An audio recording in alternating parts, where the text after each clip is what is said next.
ये षड विकार हैं, 6 विकार हैं।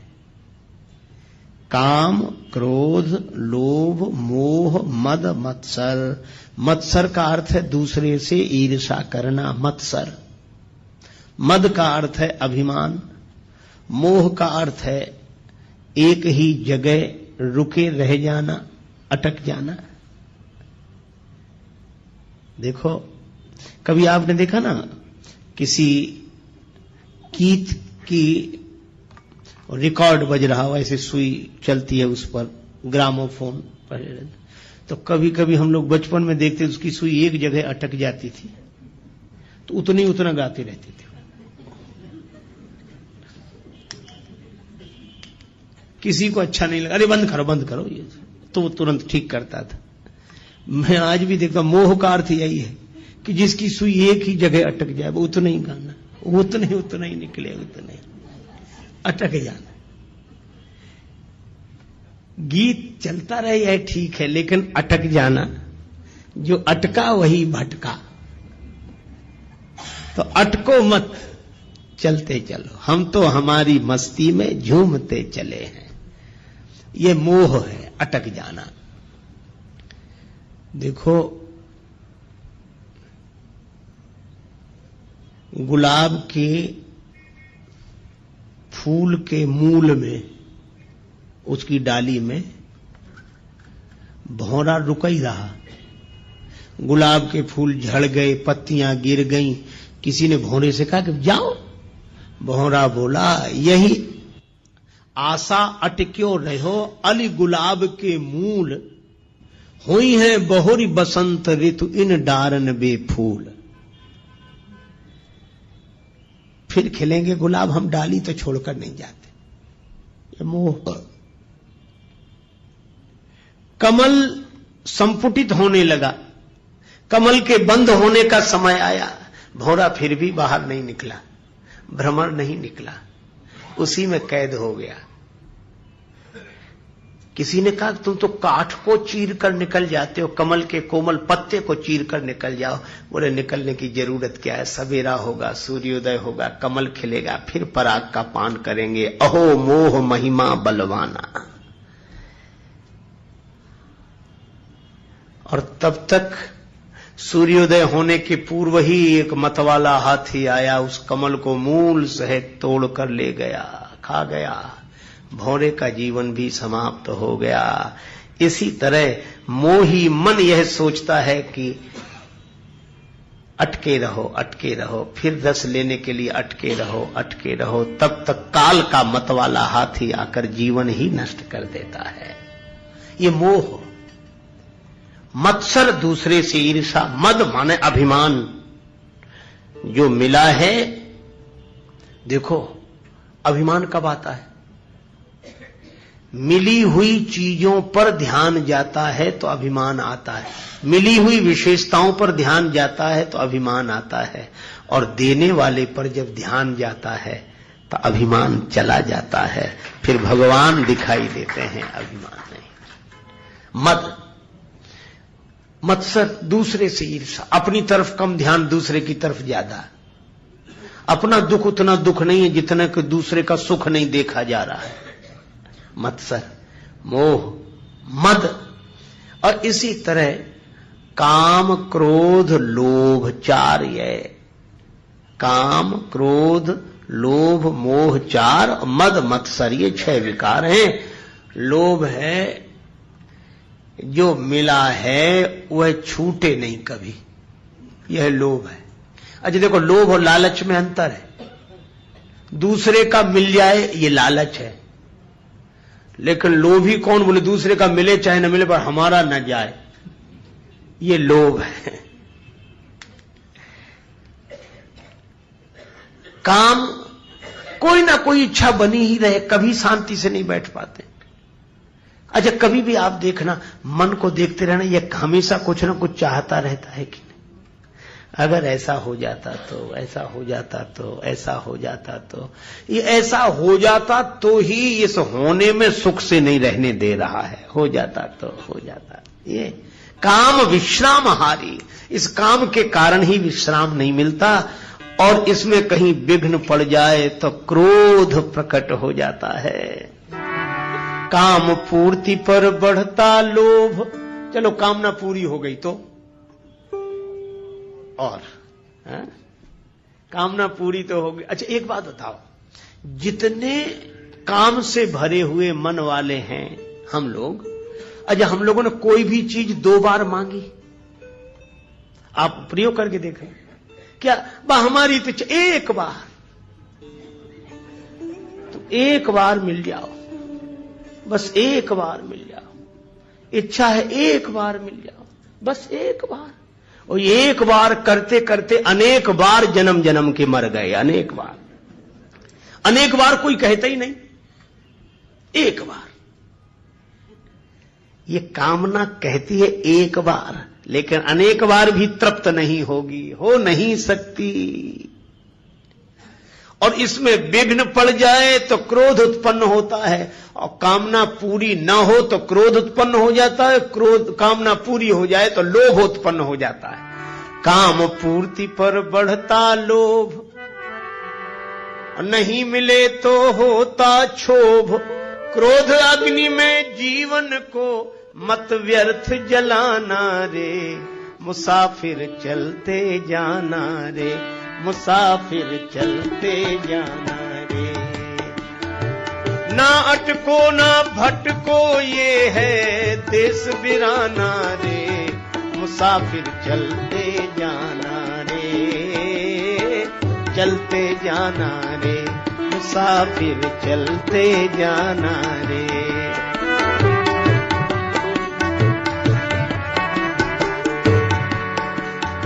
लेकिन अब एक कठिनाई है, हम आपको जो समझा रहे हैं पहली बार नहीं समझा रहे हैं, और आप भी पहली बार नहीं समझ रहे हैं। सब आप भी वही समझे हुए हैं और हम भी वही समझे हुए हैं। पर जब मौका आता है तो ये समझ काम देती है।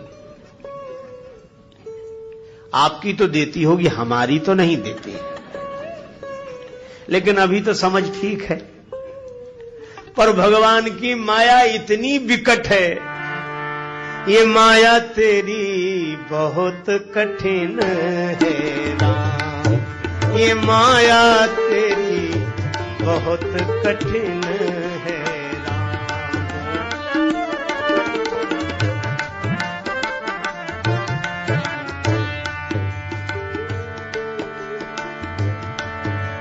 दुख में सुख दिखला के बनाती, दुख में सुख दिखला के बनाती, बड़ों बड़ों को गुलाम बहुत कठिन है राम, ये माया तेरी बहुत कठिन है राम, बहुत कठिन है राम। अच्छा विचार करना, करता नित्य विरोध क्रोध का, कहता बुरा परिणाम। जो क्रोध का विरोध करते हैं गलत है, क्रोध नहीं करना चाहिए, क्रोध अच्छी चीज नहीं है, बात सही है। लेकिन उनको ही जब क्रोध आता है तब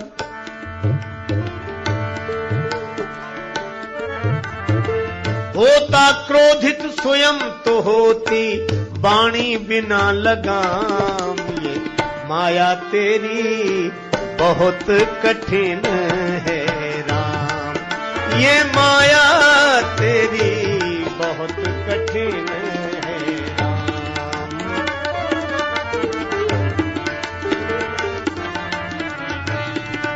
ये माया तेरी बहुत कठिन है।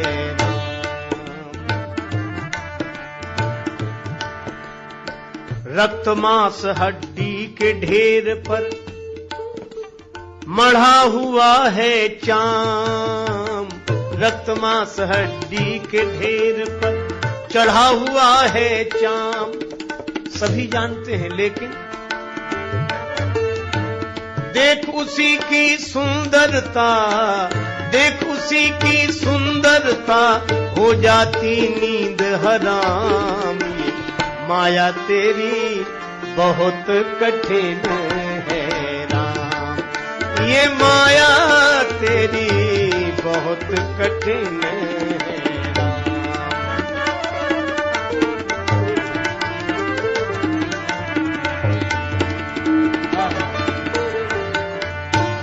कठिन है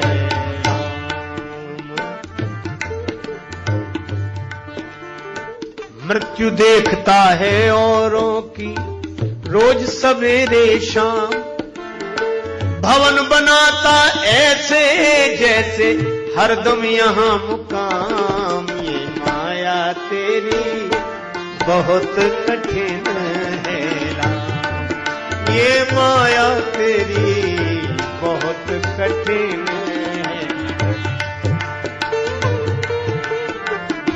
बहुत कठिन है राम। राजेश्वर प्रभु तुम करुणा निधि, मायापति है नाम, राजेश्वर प्रभु तुम करुणा निधि, मायापति है नाम। नाथ निवेरो अपनी माया, नाथ निवेरो अपनी माया, जीव लहे विश्राम, बहुत कठिन है राम, ये माया तेरी बहुत कठिन है, ये माया तेरी बहुत कठिन है, ये माया तेरी बहुत कठिन है राम। इसलिए जानने के बाद भी जिसके कुप्रभाव से हम मुक्त ना हो पाए, जिस वजह से उसी का नाम माया है। सो दासी रघुवीर के समझे मिथ्या सोपी, हम समझ गए कि मिथ्या है, तीन काल में नहीं है, पर छूट न राम कृपा बिन नाथ कहूं पद रोप। कागभूषण जी कहते हैं गरुड़ जी मेरा अनुभव है, निज अनुभव अब कहूं खगेशा, बिनु हरि भजन न जाहि कलेशा। इन क्लेशों से विकारों से मुक्त होना पुरुषार्थ का परिणाम नहीं है, प्रसाद का परिणाम है, किसी का कृपा प्रसाद का परिणाम है। इसीलिए तुलसीदास जी कहते हैं कि मैं जानता हूं कि ये क्लेश हैं और ये विकार हैं, पर जानकर भी मैं इनसे मुक्त नहीं हो पा रहा हूं। इसलिए दीन होकर हनुमान जी महाराज मैं आपकी शरण में आया हूं, इसलिए आप कृपा करो। क्या बोले, इन क्लेश और विकारों से मैं तो मुक्त नहीं हो पा रहा हूं, पर आप बल बुद्धि विद्या देहु मोही। लेकिन ये बल बुद्धि विद्या मिलने के बाद भी ऐसा ना हो कि जीवन वैसा ही बना रहे, तो और क्या करें? कहरहु कलेश विकार, हमारे क्लेशों को और विकारों को दूर करें। ऐसी तुलसीदास जी ने प्रार्थना की हनुमान जी से, हरहु कलेश विकार। और उसके बाद आरंभ करते हुए कहा, जय हनुमान ज्ञान गुण सागर, जय कपीश त्यों लोक उजागर। रामदूत अतुलित बलधामा, अंजनी पुत्र पवन सुत नामा। जय हनुमान ज्ञान गुण सागर, जय हनुमान ज्ञान गुण सागर। जय कपीश त्यों लोक उजागर। रामदूत अतुलित बलधामा, अंजनी पुत्र पवन सुत नामा। जय हनुमान हनुमान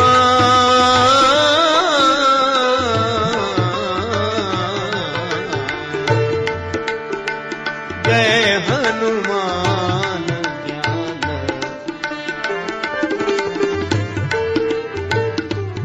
श्री हनुमान चालीसा का आरंभ करते हुए गोस्वामी जी कहते हैं, जय हनुमान ज्ञान गुण सागर, जय कपीश त्यों लोक उजागर।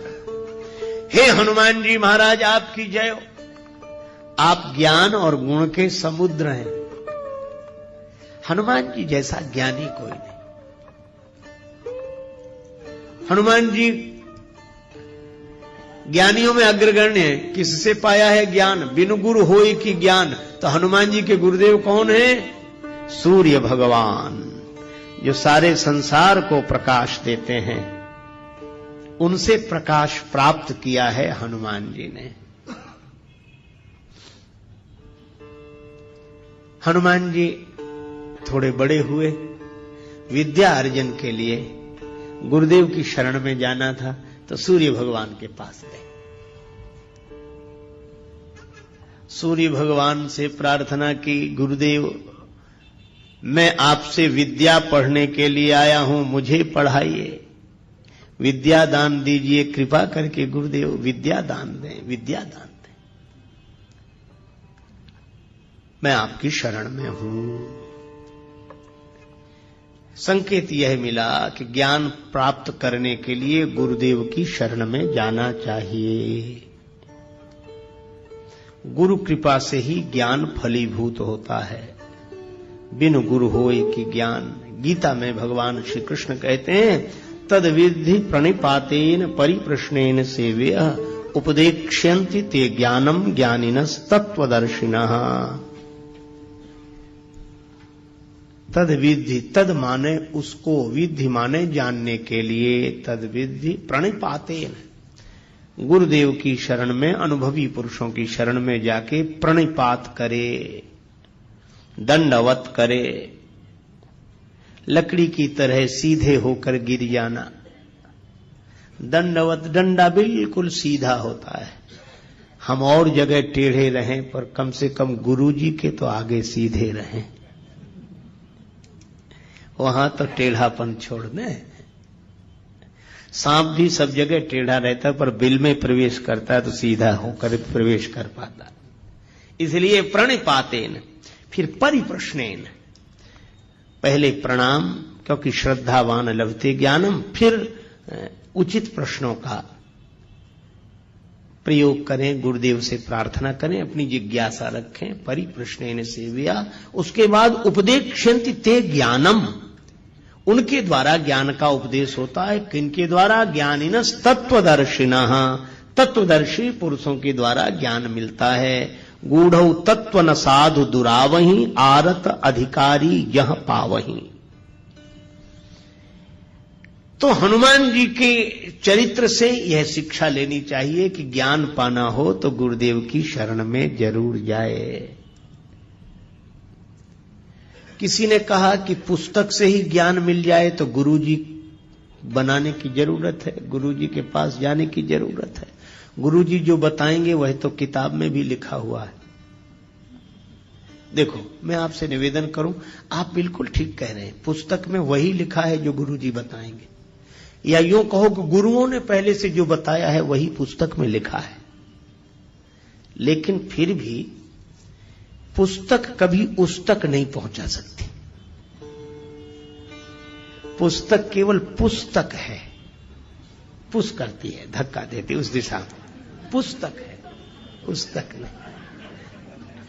अच्छा, जैसे एक उदाहरण की बात आप देखो, किताब में लिखा है आपको मुंबई शहर से कहीं किसी दूसरे शहर में रेलगाड़ी से यात्रा करनी है, और रेलगाड़ियों का वर्णन जिस किताब में है वो रेलवे टाइम टेबल आपके हाथ लग गया है ना। अब उसमें सभी रेलगाड़ियों का वर्णन है, उसमें सभी रेलगाड़ियां हैं और उसमें कोई भी रेलगाड़ी नहीं, हो ही नहीं सकती उसमें रेलगाड़ी है ही नहीं।